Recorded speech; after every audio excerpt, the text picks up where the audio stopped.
Thank you, everybody. Thank you so much. I'm thrilled to be here. It's an absolute pleasure and honor. Read Andy's book, From the Ashes of Angels, Gods of Eden, back in 1997 at Laura Lee's house in Seattle. Okay, so let's press on. I think we've got that worked out. We're going to be talking about the lost spiritual technology of angels. And I've been asked to focus on the Watchers of the Enochian tradition as light beings. We probably are familiar with the Watchers as a group of celestial beings who have influenced humanity. Some say for the good, some say not so good. But what we're going to look at today is how they've provided humanity with profound knowledge of spiritual technologies that enabled our ancients to communicate with God and also to effect the ultimate human transformation into celestial beings. The material that I'm going to be presenting in this quick hour today is drawn from my book, The Secret of Sion, from the Judgment Day device, which is my investigation into the Ark of the Covenant and its role in current day prophecy, and also The Lost Secrets of the Watchers, Ascension, Resurrection, and Perfection, which is largely drawn from my research into the Dead Sea Scrolls and how the Essenes were interacting with these celestial beings and affecting this ultimate transformation. All of this material is available on, I have these handy flash drives with about 14 hours of video and 18 books in PDF format. So if you're getting interested in this material during the talk, you can see me afterward. I'll be happy to offer one of those to you as well. My investigation into this material actually began in 2008 with this painting. I was in Philadelphia in the Museum of Art. I was then researching my book, Freedom's Gate, which was about the ascension symbolism in the dome of the US Capitol. So I'm in Philadelphia researching the founding fathers, and I'm just absolutely, to borrow a phrase, gobsmacked by this painting. It stopped me in my tracks because I wondered, why is Jesus shown as a winged angel? And who is this geezer, Francis of Assisi, that is staring up at this winged Christ angel? This painting, of course, is by John Van Eyck, the great mystic, painter, and alchemist. And for some reason, it just mesmerized me, and it sent me off on a new path of research to understand why the resurrected Jesus is portrayed as a feathered Christ angel, speckled with white specks that we're told by Van Eyck himself symbolize manna, the food of the gods, the food of the angels. And so this sent me on a quest to understand who these beings were.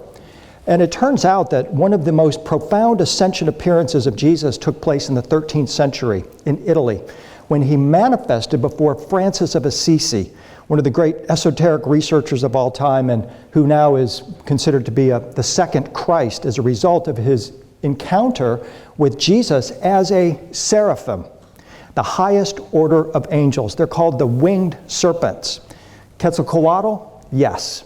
We could be looking at the same variation of this same tribe of celestial beings.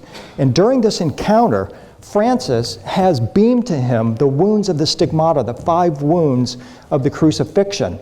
And afterwards, his biographers and his followers revere him as the second Christ.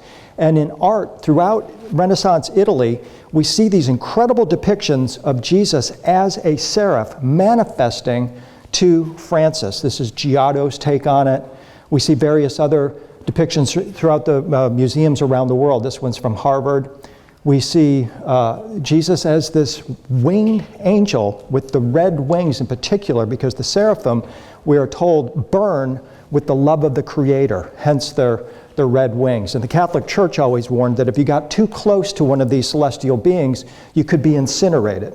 But in the case of Francis of Assisi, it uplifted him, it transformed him. There was an energy transference that took place between this ascended being and this earthly being that resulted in the elevation of his consciousness and his transformation of his body itself into perhaps an ascended form, as we will see.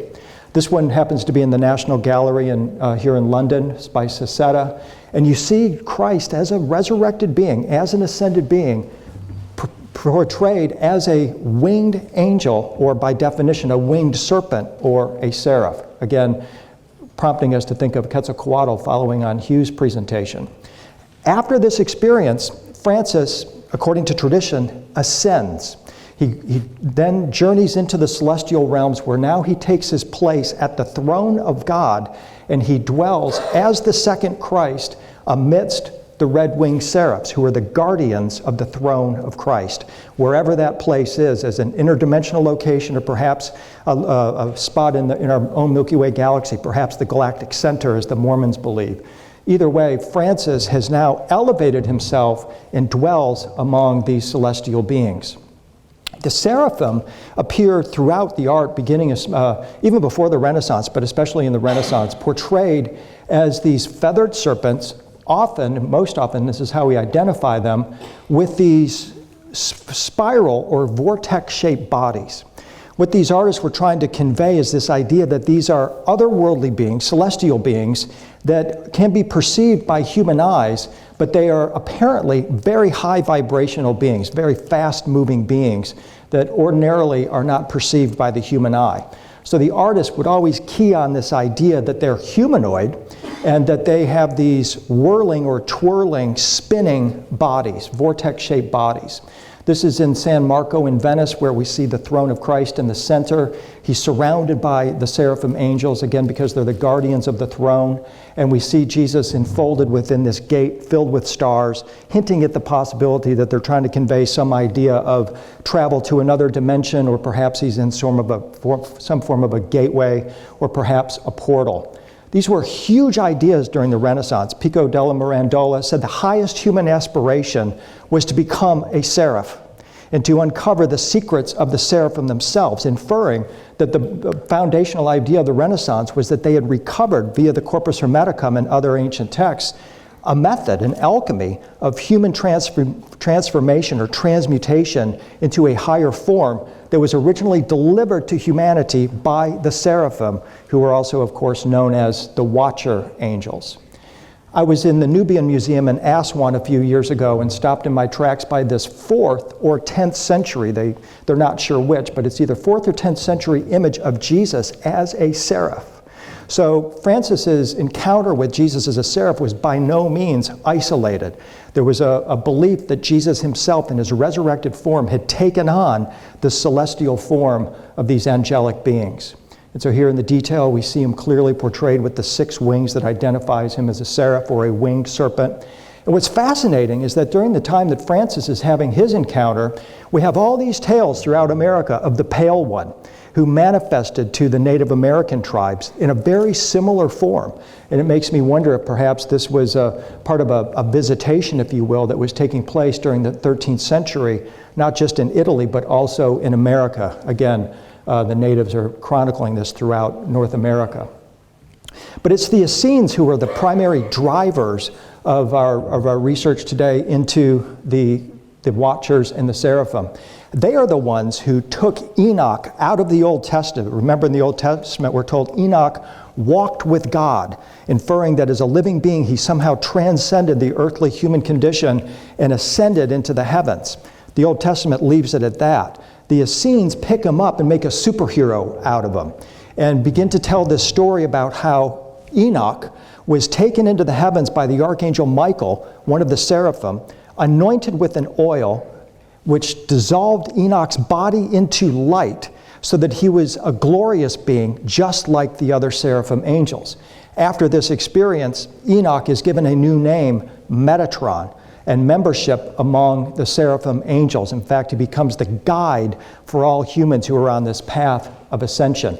So here's William Blake's image of Metatron at the throne of God, and you see the multiplicity of eyes indicating plurality of worlds, as well as omniscience and higher consciousness as well. And we start to introduce the symbol of the rainbow into our conversation as well. Beginning probably the 8th century or so in Byzantium, artists again have tried to convey this idea that there are otherworldly beings who are visiting Earth, and they're called seraphim. And they're 6-winged, and they have these vortex-shaped bodies with feathers tinged in red, again, because they burn with the love of the Creator. Sometimes they're portrayed as humanoid, but other times they're portrayed as without human faces, because again, they're trying to convey this idea that these are otherworldly beings that take on human form or humanoid form, but they may in fact be energy beings, beings of pure light and indeed pure love. So beginning really in Byzantium and following on here into the Hagia Sophia, we start to see these incredible depictions of the Seraphim here guarding the dome of the Hagia Sophia. This one, of course, you can see that it has the humanoid face with the 6 wings. But other examples that we see at the Hagia Sophia portray them as these non-humanoid beings. Again, conveying this idea that we're trying to visualize an otherworldly type of creature that is coming into our world. The burning ones, the winged serpents, the feathered serpents, these are all appellations that you'll see throughout history given to this class of beings that seem to have the ability to cross over space-time, open up portals and gateways, manifest in human form, then pop back into their ephemeral light being form at will. They're way beyond our present day technology, or maybe our understanding is just now coming into a view of the potential enfolded within the human body that these beings were displaying. So here we are, we're looking at an example here of one of the seraphim, clearly as a humanoid form. You see the body covered with eyes, again indicating omniscience and advanced consciousness and perhaps even contact with other worlds. They have the ability to travel from Earth throughout the solar system and perhaps even between galaxies. In the Bible, they're considered great initiators of humanity. They're bringing spiritual knowledge and awareness of these other worlds and human potential. In this case, we have from the 12th century, we see this seraph who's initiating Isaiah, who had an eyewitness encounter with one of these seraphs. We refer to them sometimes as the fallen ones. The Watchers have kind of a duality or duplicity about them. We're told clearly by the Essenes that they dwelled in the heavenly realms, but they crossed over a forbidden boundary. Before the time of the Essenes, this boundary was considered to be inviolate. Humans were not allowed to ascend, nor were beings allowed to come from the celestial realms to the earth plane without God's permission. But suddenly around 150 BC, the rule book is thrown out, and we start to get these ideas that humans can take it upon themselves to ascend into the heavenly realms. And then also we start to gain awareness that there were beings that left the throne of God, which is what we see up here, crossed over this forbidden barrier guarded by the militia of God, and took on human incarnation. These beings are now referred to as the fallen ones, and people throughout history have tried to tag them with the idea that because they're labeled the fallen ones, it means that they must somehow be evil or demonic. You could argue that, but you could also equally argue that that term fallen simply means they are no longer in their celestial flesh. Instead, they've taken on human incarnation. They've taken on human flesh. And the Dead Sea Scrolls make it absolutely explicitly clear that one of the missions that these beings came to Earth for was to teach humans how to transform out of their earthly flesh and return to our celestial flesh. So artists, especially beginning in the Renaissance, would convey this idea, again, of the throne up here atop in the celestial realms. We've got the throne that's inhabited by angels and just humans made perfect, according to the book of Hebrews. We have this banner of stars indicating we're crossing over the celestial realms, and now they're falling. And as they're falling, they're moving away from their angelic form, and they're taking on human form. And so technically, the word fallen simply means they are now earthly human beings. They've taken on earthly incarnation. But they brought with them the knowledge of how to cross over that forbidden boundary, and as the Dead Sea Scrolls describe, how to even knock holes in space-time, open portals or gateways, and ascend into the celestial realms. So a little selection here of some of the art portraying the fallen ones, the seraphim descending from the celestial realms, the realm of light and love, and then taking on human incarnation, leaving behind presumably a place that we all have come from originally and seek to return to. So then when you get into the Judeo-Christian tradition, these feathered serpents, winged serpents, burning ones are portrayed as great guardians of humanity, initiators. Some people believe they also led us astray. That's the Catholic Church's position, certainly. And so here in this example, we see Adam and Eve being escorted from the gate of Eden by a red-winged seraph. And of course, you remember that this is the moment when God built a gate at the east of Eden, put a flashing, flaming sword in the center of that gate, and forbade humanity to return. He also made for us coats of skin, we're told. The Old Testament God made coats of skin for Adam and Eve. And the idea is that in esoteric Judaism, those coats of skin were not animal skin, they are these skins, suggesting, as they tell us in these texts, that humans originally were like the angels. That is a foundational belief to the Essenes, that humans originally were like these beings. Then after our eviction from Eden, we're now trapped in our flesh bodies, our human flesh bodies, and our goal is to return to our celestial flesh bodies. So in this example from the Limborg brothers, we see Eve receiving the wisdom from the serpent that's making its way up the pillar here. It's a feminine serpent, interestingly. And then we see Adam and Eve being escorted from Eden by a red-winged seraph.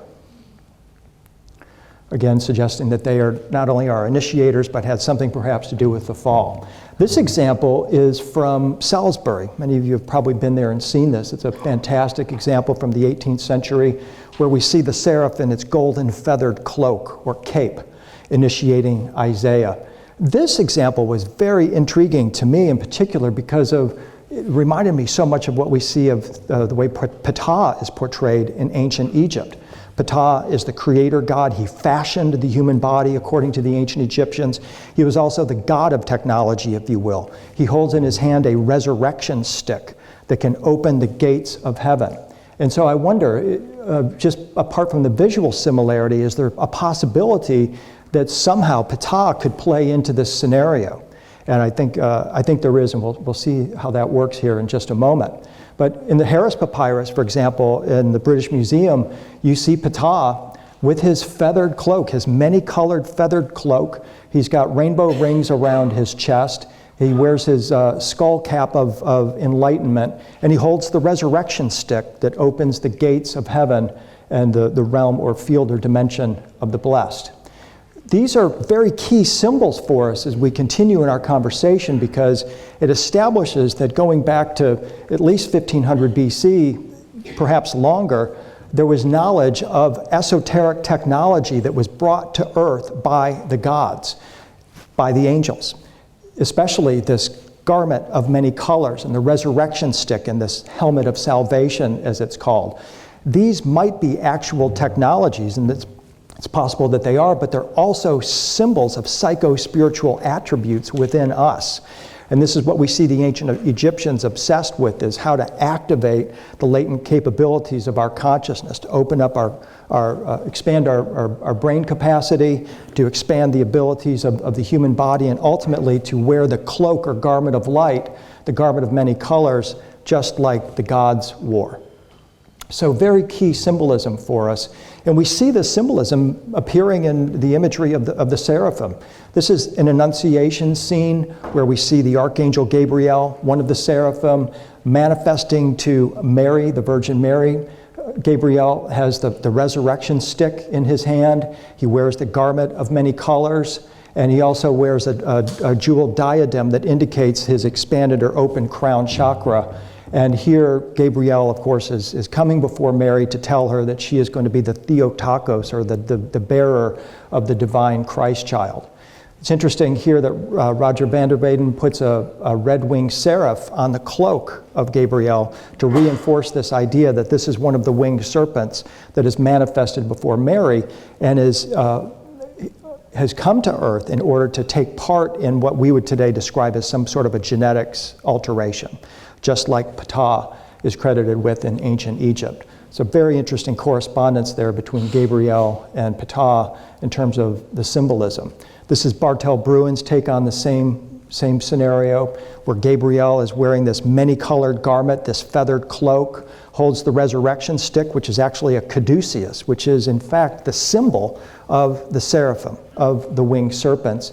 And Gabriel is portrayed using that stick, that holy stick, to conduct the soul of Jesus, which is descending on this light beam carrying the cross along with the dove of the Holy Spirit, this higher vibrational energy that will infuse Mary's body and fulfill the Essenes' ambition to manifest a new human being.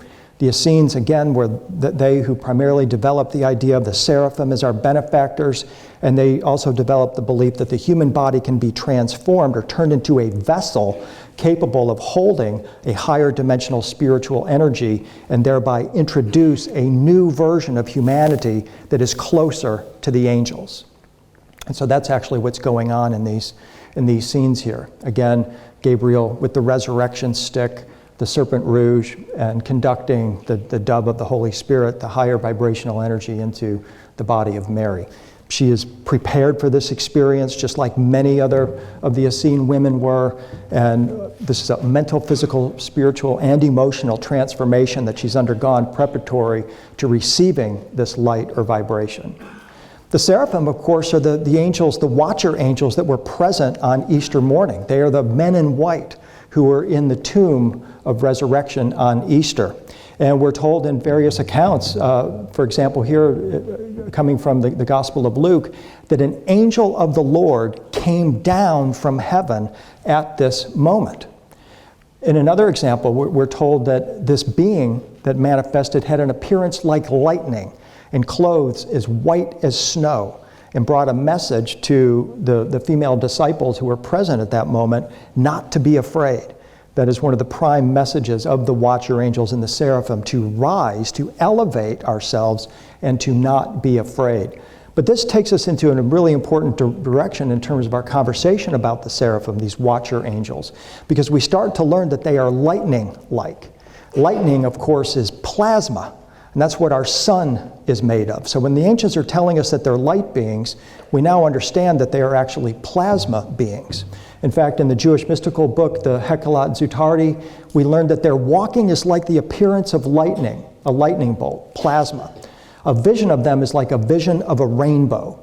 Their faces are like the vision of a bride, and their wings are like the radiance of the clouds of glory.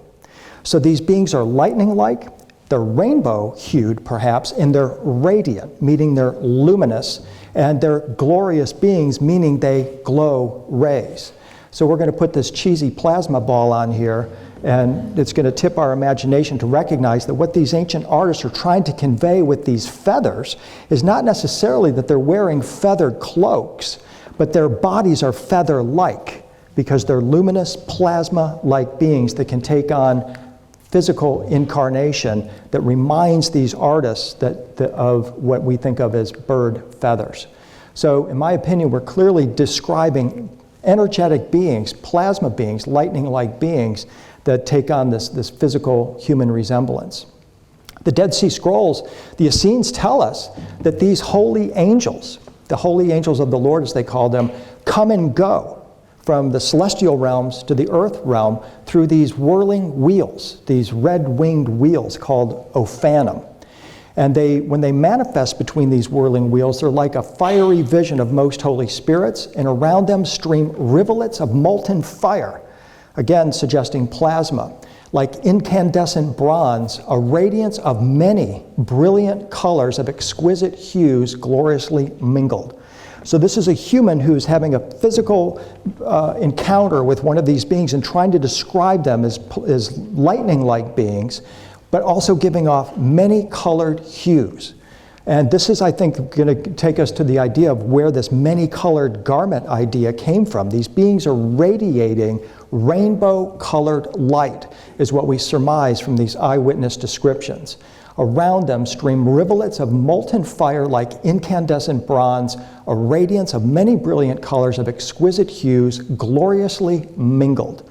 So bearing that description in mind, and the description that they come to earth through these winged wheels, we're fully developing the idea that these are beings that come from other realms that manifest on earth through some form of perhaps technology, the winged wheels. And when they manifest, they take on a physicality that can be described.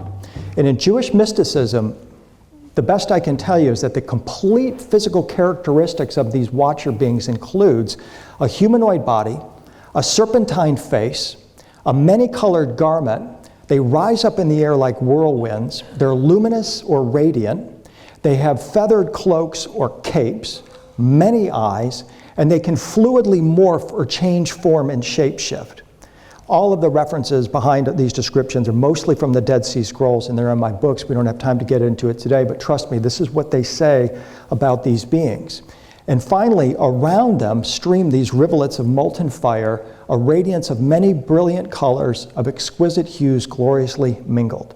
So this is what we're dealing with from these eyewitness accounts of these beings.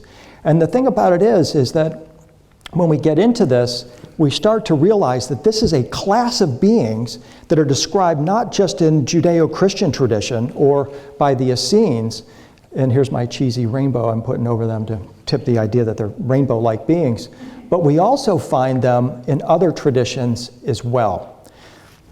Another example before we go forward is John the Revelator, who is visited by an angel who came down out of heaven, suggesting he came through some form of a portal or a gateway, who is clothed with a cloud and with a rainbow around his head, who gave John a book to eat that tasted like honey.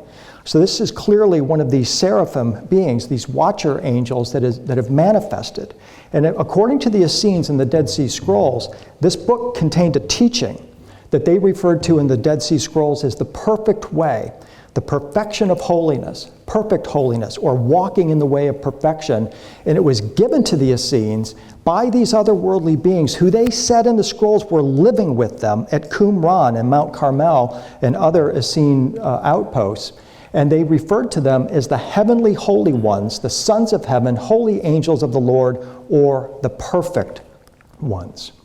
These angels delivered to the Essenes the heavenly secret or mystery that resulted in the transformation of their body into a supernatural substance or celestial flesh.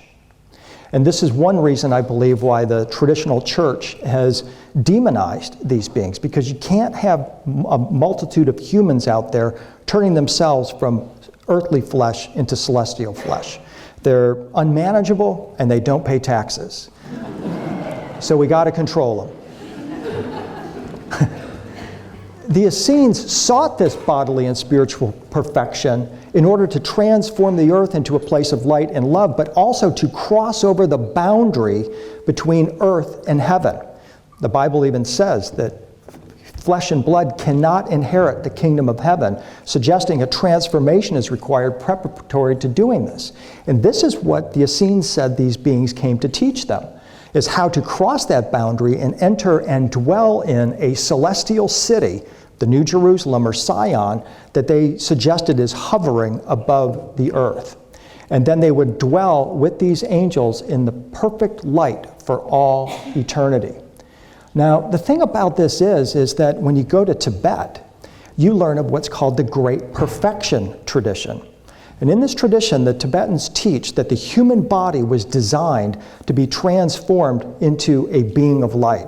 Specifically, our body can be spun, twirled into a vortex so its frequency is accelerated until it dissolves into 5-colored rainbow light, leaving behind only hair, toe, and fingernails, which have no nerves to be transmuted.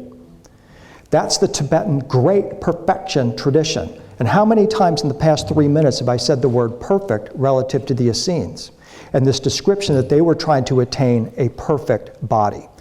I believe that what they're describing here is their transformation into the rainbow body of light of Tibetan Buddhism. And in this tradition, the Tibetans tell us that this teaching did not come from earth. It is a celestial teaching that they said is taught in 13 star systems, including our own. And when we look at these images of tankas, these are from the Windhorse Gallery here in London, which gifted these to me several years ago, we see some key symbols. We see Padmasambhava, who is the guru who's been portrayed here, sitting on a lotus throne. He holds a resurrection stick in his hand. He wears the crown of glory.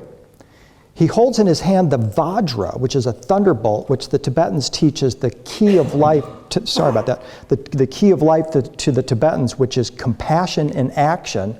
And he's also radiating golden rays. This is the next spiritual evolution of humanity, according to the Tibetans, and I believe this is what the Essenes were trying to tell us, these celestial beings, the Seraphim, were teaching them. Now, as best as I can figure, the star systems in which this teaching is taught includes our star system, Sol, but it also includes Sirius, Orion, the Pleiades, Cygnus, Lyra, Vega, Arcturus, and Ursa Major. These are the star systems you see mentioned over and over again in myth and scripture throughout the past several thousand years. And many of these traditions describe beings coming and going from these star systems. And I propose that in part what the Tibetans are telling us is that these celestial beings came from this network of star systems in order to teach humanity how to raise ourselves into an ascended being just like the Seraphim. Something that's unique in my work is that the Tibetan rainbow body and the body of the Seraphim are the same thing. That's what these artists are trying to convey, and this is why Van Eyck has Jesus in a rainbow-colored feathered garment, a many-colored garment, because he's not describing him as a being with feathers. He's describing him as an energetic being that's manifesting, and the energy coming from his body appears like feathers to the human eye. So the Tibetans don't say this, and the Jews don't say that, and the Christians don't say that, but I say that, and I'm asking you to follow me in that connection. And I'm not stating that out of ego, but just to say that this is something new that we're trying to break ground on here. So what I'm suggesting is that the Seraphim, these beings of celestial flesh, are in fact rainbow body beings. Every bit of the description of the Watcher angels as portrayed in the ancient texts is seen in these images of the Tibetan rainbow body, including the serpentine face, the many-colored garment, and other attributes. Ptah also exemplifies this set of symbolism as well. He stands here in this image from the tomb of Nefertari before a rainbow-colored stairway to heaven, the Tet pillar, the symbol of resurrection to the ancient Egyptians. He wears his tight-fitting crossed garment, as Gerald Massey poetically referred to it. He holds his resurrection stick. He's got the rainbow rings around his neck, and he also wears his crown of wisdom or crown of salvation. Yeah, it could just be pure entertainment that they happen to be carrying exactly the same symbols and have exactly the same meaning. Ptah is an ascended being. He is a god of resurrection. And is it possible that he actually, when he fashioned the human body, he tweaked our DNA in order for us as humans to become like the gods or like the angels? Is this how we account for the similarity in the symbolism and in the portrayal of these beings?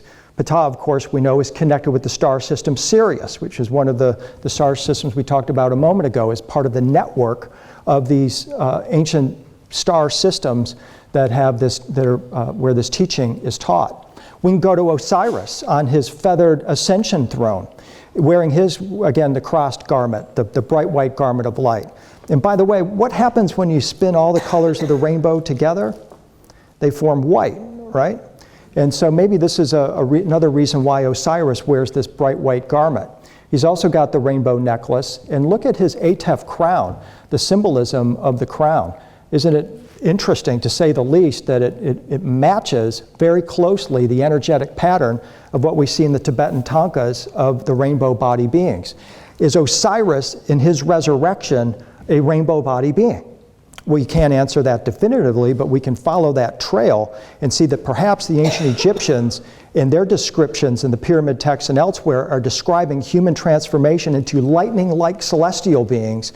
And what they meant by that is the same thing the Tibetans mean when they describe the human transformation into rainbow body beings. And that is the same thing that the Essenes mean when they talk about humans becoming perfect humans. Again, the rainbow body teaching in Tibet is referred to as the great perfection. And his resurrected name, Osiris took on the name Wenenefer, the one who continues to be perfect. So that word perfect for me is sort of like it's a golden needle I use to thread my way through various ancient traditions. And it may be that it's just a linguistic connection that isn't actually valid, but in my opinion, I think we're making a very strong case here that we're dealing with extraterrestrial beings who came here to deliver to humanity a teaching about how we transform and then journey into the stars. And that word perfect or perfection is our key word that certainly resonates throughout time, but I also propose connects all these various resurrection teachings throughout time. Moses had an encounter in the book of Exodus with that famous burning bush when an angel of the Lord appeared to him in a flame of fire out of the midst of a bush. What if he also encountered one of these rainbow body beings? Does this explain why Moses, after this experience, shone like the sun?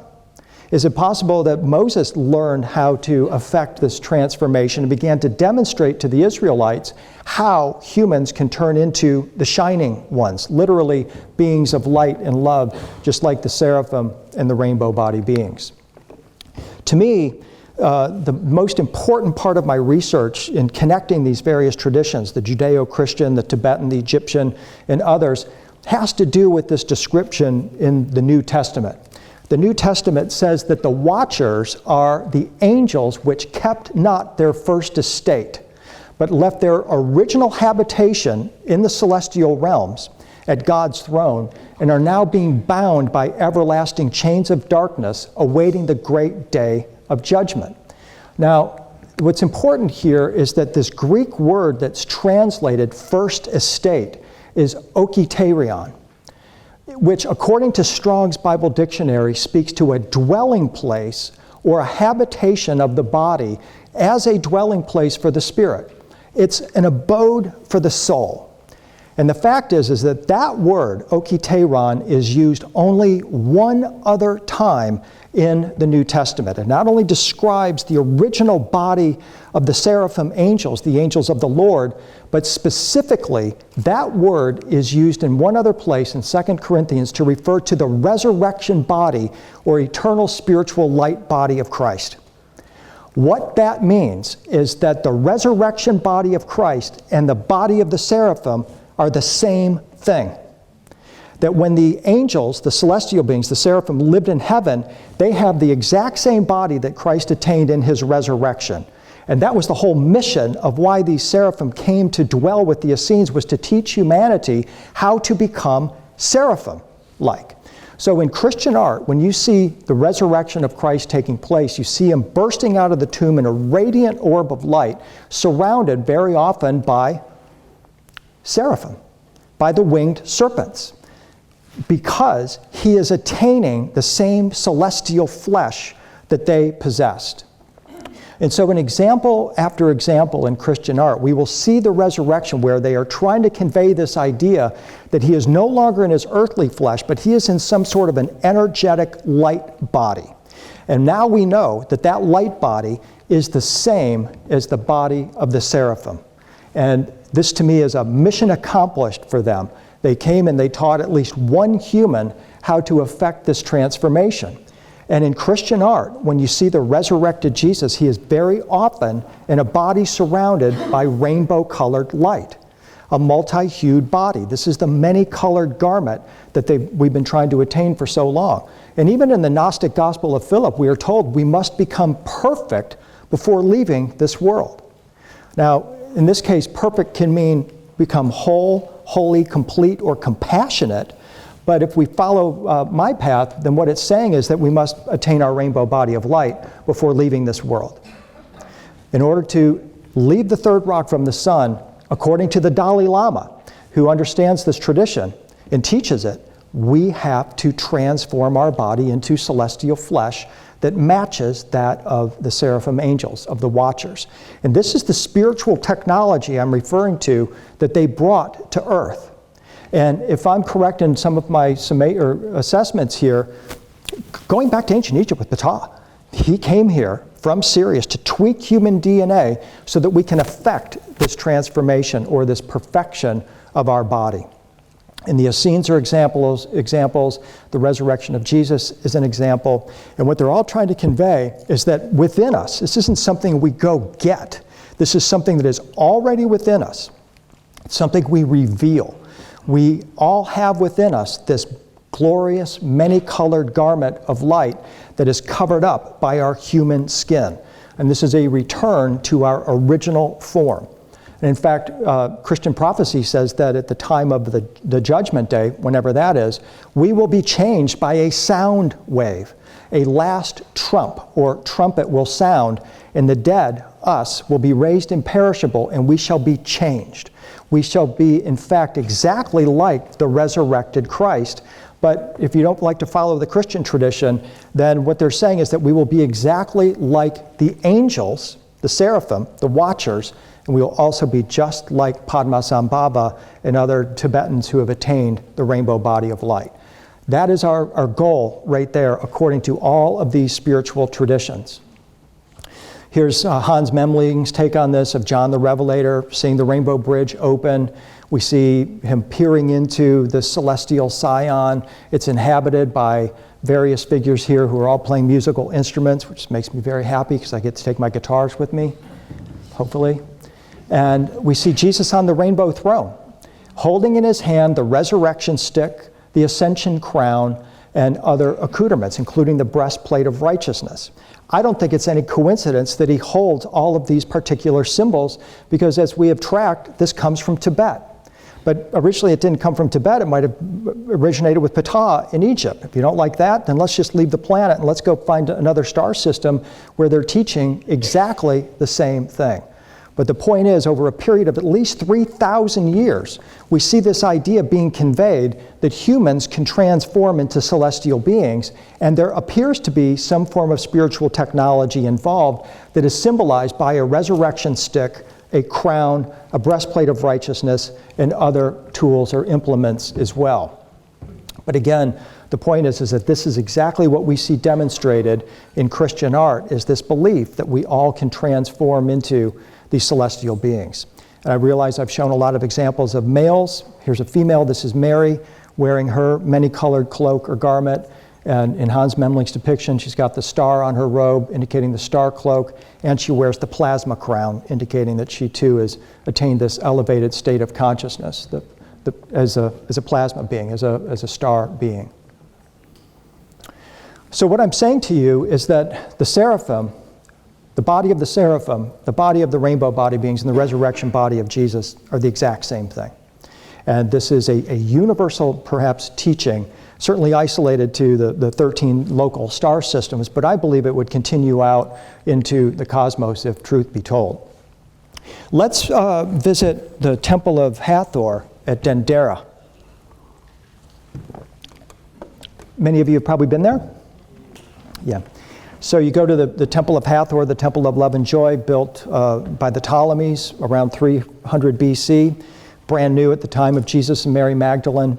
When you go inside the Temple of Hathor, you are treated to a magnificent ceiling where we see what's known as the astronomical ceiling. And most notably, what we see are the gods, actually the Ptolemies, humans, who have transformed into celestial beings, and they now ride upon what the ancient Egyptians called the Ark of the Millions of Years, or the celestial ship. The Ark of the Millions of Years, the celestial ship, different names for it. We notice that the Ptolemaic king holds the resurrection stick in his hand. Schwaller de Lubitz thought that this was a conductor of some kind of a higher vibrational spiritual energy, perhaps drawn from Sirius. But in my sort of Robert Bauval and the Great Pyramid moment, I'm laying on my back in this temple, and I notice that the way the ancient Egyptians portrayed the Ark of the Millions of Years looks exactly like the way modern science portrays a wormhole. And at first, the guides in Egypt used to laugh at me about that. And now I go into the Temple of Hathor and I overhear the guide saying, yeah, there's the Ptolemaic king on his wormhole traveling as an ascended being for eternity.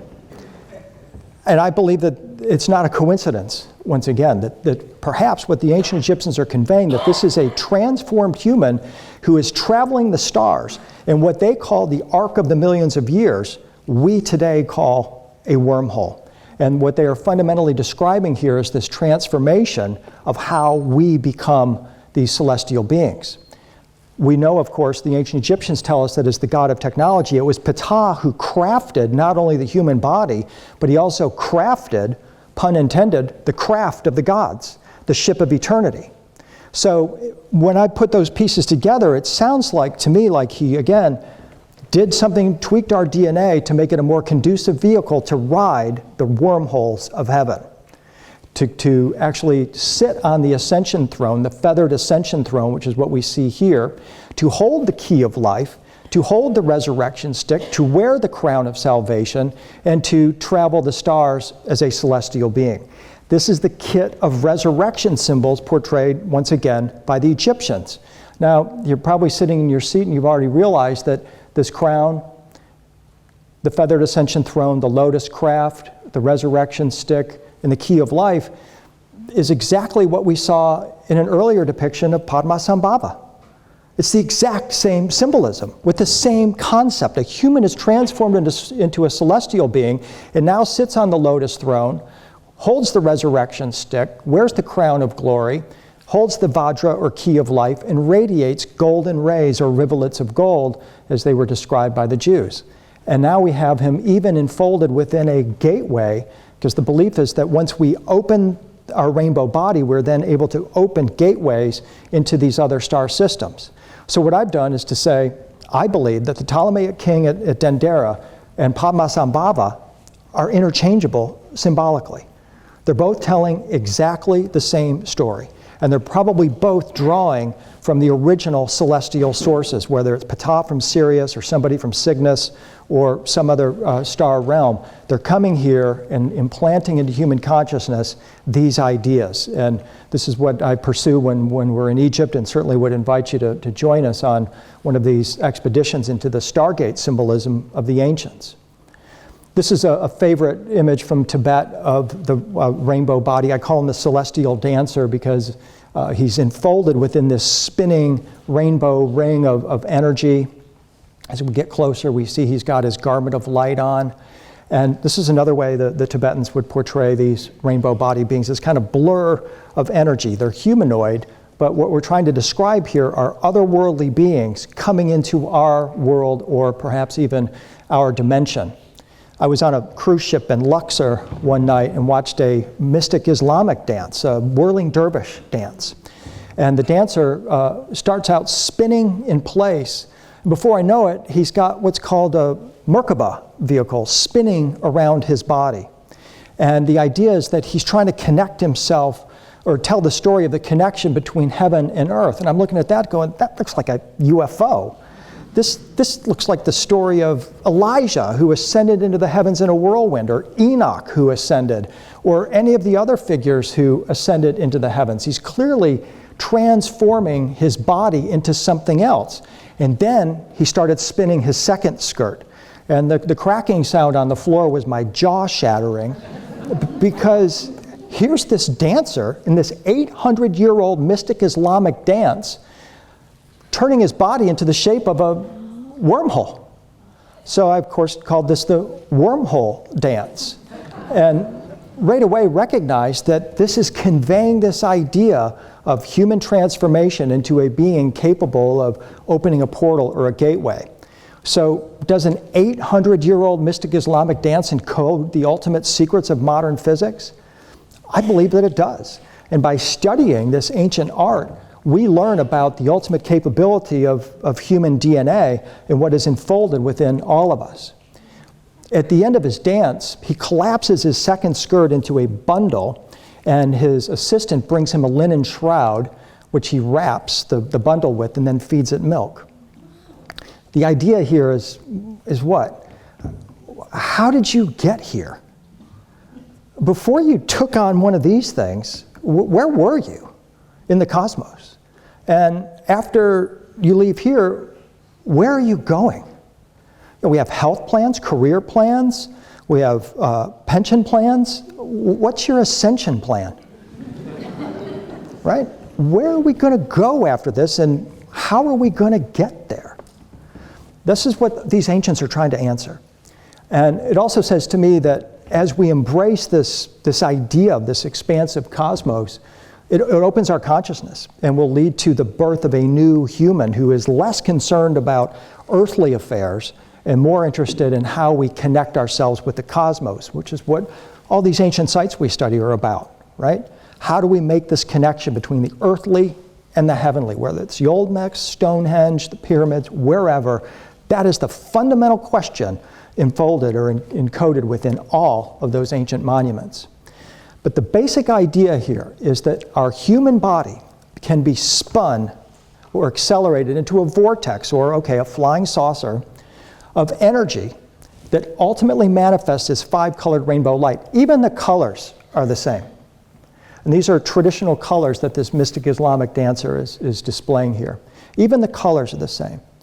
This new body is called the rainbow body of light, or the glory body, and it resembles a misty or luminous cloud, which is why you see Jesus flying around on a cloud in Second Coming imagery, and why he's in the ring, because it suggests or tells us that he has attained this higher level of awareness.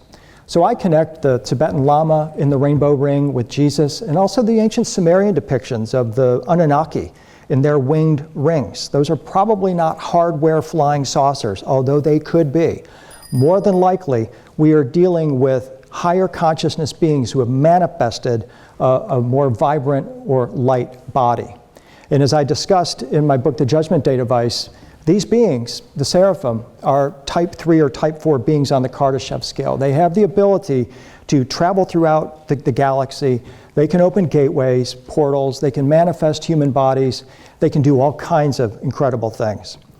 You might ask, have I ever encountered a seraph? And I have a tentative yes answer. I was in, sorry about that, I don't know what that was. I was at James Gilliland's ranch in upstate Washington, in the northwest of the US, and I gave a talk about the Seraphim, and afterwards James comes up and he says, yeah, tonight at 9 o'clock we're gonna open a portal and invite some Seraphim in. And everybody just kind of laughed, including me. It's like, what are you talking about? So sure enough, after that get together, we all walk outside of this building. There was probably 300 people there, and I'm standing there with a group of about 20 people, and I look up into the sky, and here comes this bright orange orb of light, and it's silently floating. And there's no noise, it's not a helicopter, it's not a plane, you kind of go through the checklist. Somebody had the presence of mind to pull out a cell phone camera, and they took this video. And while you can't see exactly what we saw, I want you to just kind of judge what we experienced by the reaction of the crowd.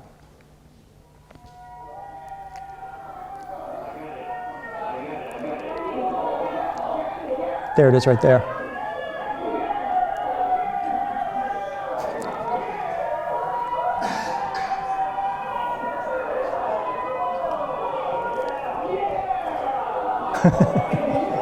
Yeah.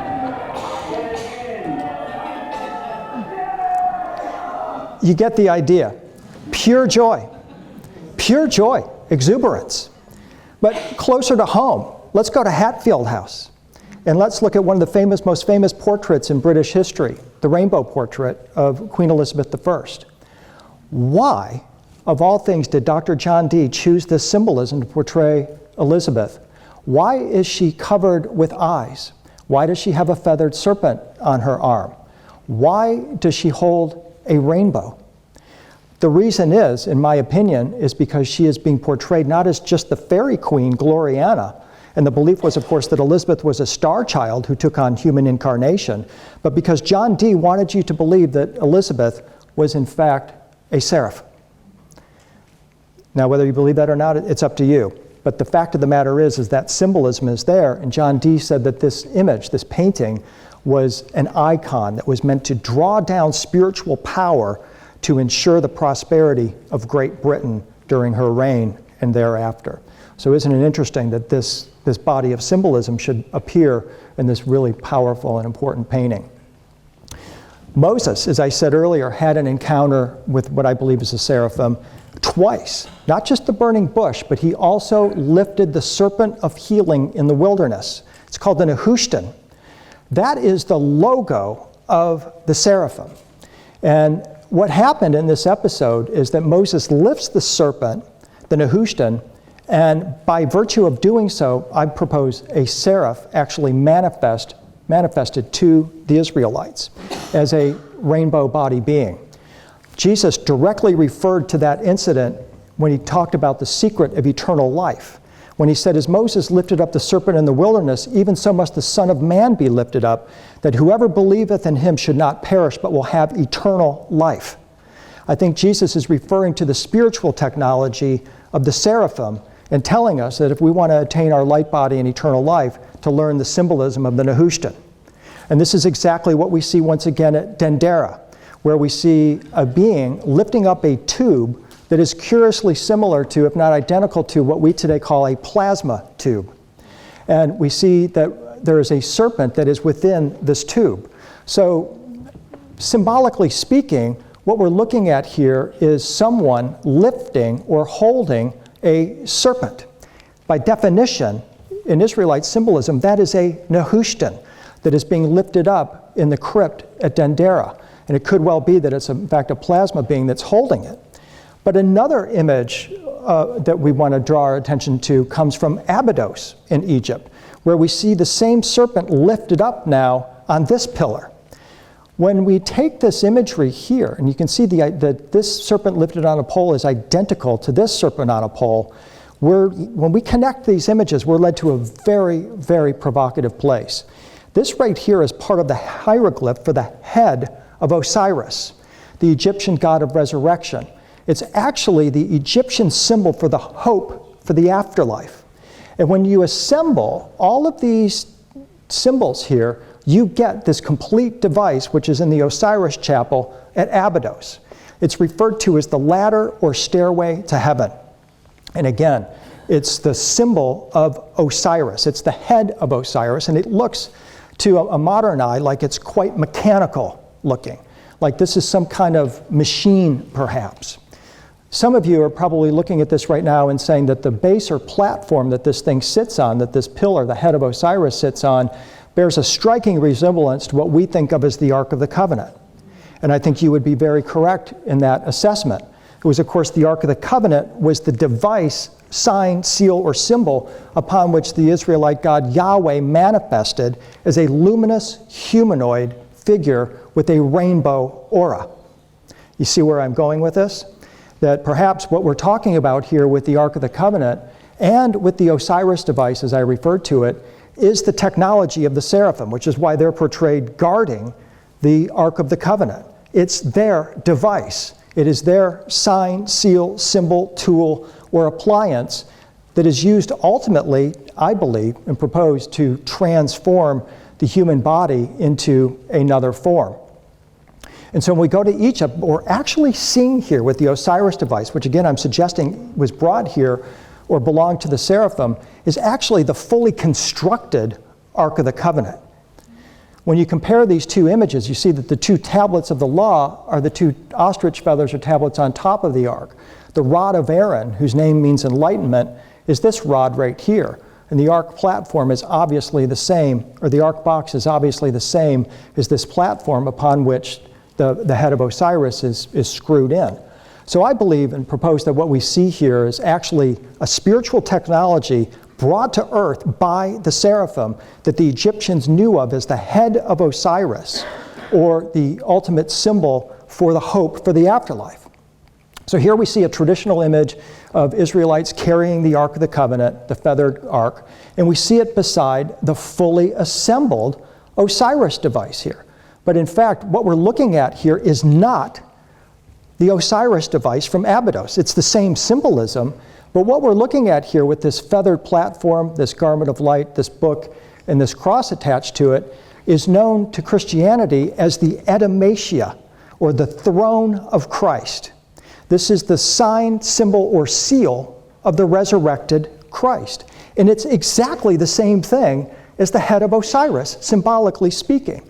Again, brought here by the Seraphim, which is why in Christian Second Coming art, you see Jesus in a orb of light up here with his Ophanim wheels and his symbol right beside him. It's because it's his property. It's his sign, seal, or symbol. And not only do you see Jesus in his ascended form beside this device, but you see that it's also guarded by the Seraphim, because it's their device too. Refer to it as a resurrection machine, if you like.